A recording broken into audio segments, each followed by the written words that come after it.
Alrighty, hey guys. Okay, so I wanted to do a video because I feel inspired, but I was gonna make some Ostara Incense, some loose incense for Ostara that's coming up for next week, and I thought I'd go ahead and just do a video on it and show you guys what I'm putting together, and maybe you guys can take from it, use it if you like, or share ideas, I guess. So just gonna go ahead and start off.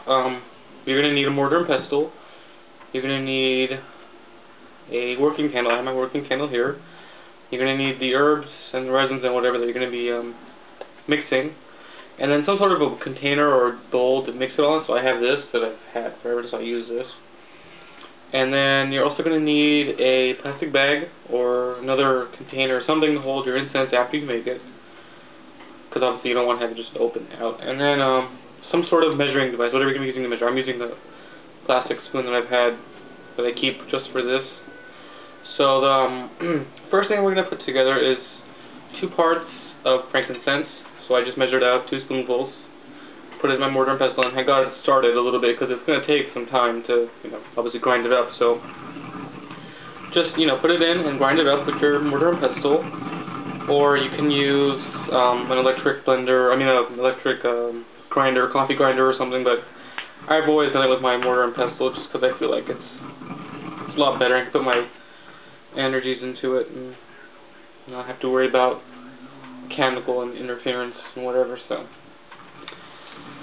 once we get that a little bit ground up, you want to get it into a good powder. You don't want it to be, chunky and have pieces. So generally when I first start out grinding it up, because it does tend to come out when you're trying to do it in the beginning stages, is usually just to start in the center and just pound down to break whatever's in the center of it, and then just push some on top and go from there until you get something, a little bit of a powder going, and then you'll be able to start mixing it up and grounding it a little bit harder.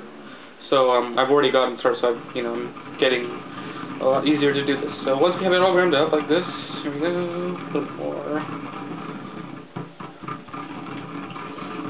Alright, that's good enough. And I love frankincense. It's like my main blend, my main base resin that I use. If I don't use this, I use dragon's blood. Depending, if I want depending on what kind of mixture I'm working on, what scents I want, or purpose for that matter. So once you have it ground up, it'll look like that, all ground up. We're going to go ahead and dump it into our mixing container. Get it all out. Alright. Next, we're going to grind up 1 part patchouli. So just take a spoonful of patchouli. A good spoonful. You don't want like a heaping, but you want a decent amount. And we're also going to put in 1 part peppermint. Yeah, 1 part peppermint. Now I know this isn't a traditional, I guess, for this time of season, but I associate mint and stuff, so I didn't have any mint, but I have peppermint, which is in the same family, so it works. And I also have, so 1 part each of patchouli and peppermint, and then also I grated up some lemon zest earlier.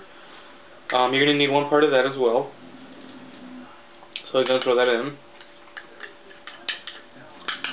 And then we're also going to need 1 part rose petals. And that's, you can use any flower you like. I would go with something that smells nice, but I don't have any other flowers at the moment. I just have rose petals, so I'm using rose petals.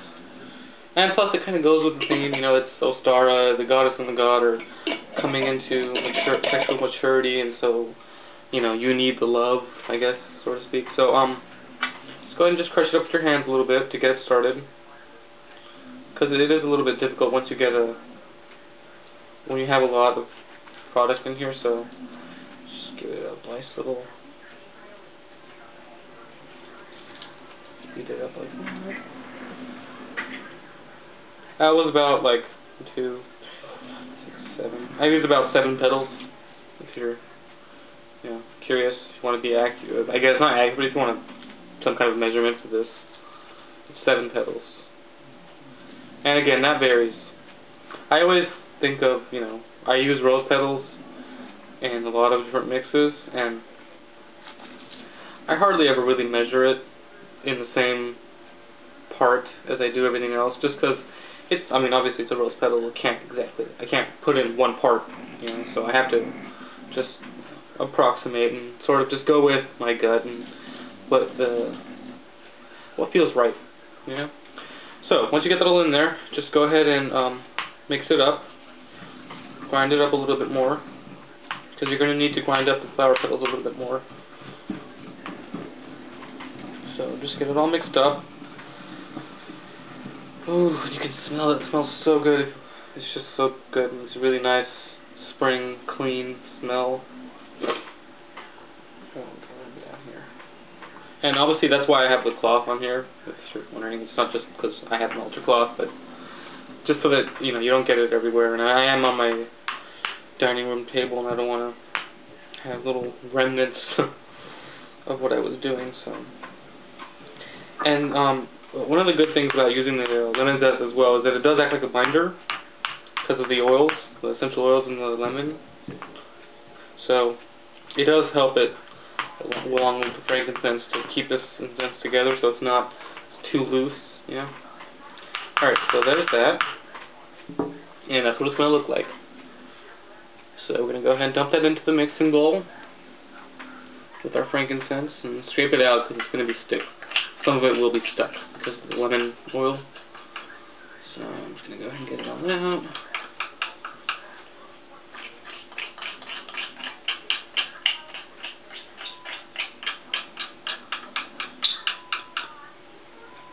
And another good flower to put in that I'm just sort of, off the top of my head, that would work well for this time is also like orange blossoms or lemon blossoms. So that's what starts to come out right at this time of the year. Alright, so, move that aside. Alright. Okay, so we have it all in here, in my little mixing bowl. You can see it. And we're going to go ahead and just give it a little quick mix so that everything is mixed up with the frankincense and everything. So just give it a good mix. Oh, and you're also going to need, I'm sure this probably goes without saying, but you're going to need some sort of book or something. You could either put this recipe into your book of shadows directly, or if you have a separate book for your incense blends or whatever, put it in that. So I'm going to go ahead and do that because I have a separate book for that. And I'll transfer it later into my book of shadows. So, it's all mixed up. It smells lovely. It smells really good. And that's what it's going to look like. So we're going to go ahead and transfer it to our little plastic bag. Just open it up. And just use the same spoon or whatever device you're using to measure to just spoon it out and put it in. So.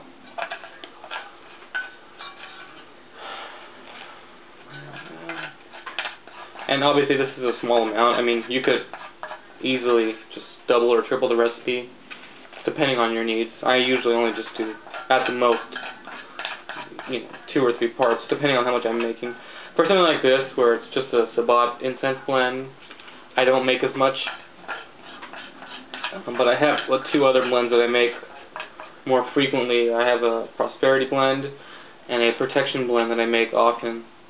That I usually I have a separate container for, and I usually make a larger amount just so that I have it all year round. Whoa. Don't do that. Okay.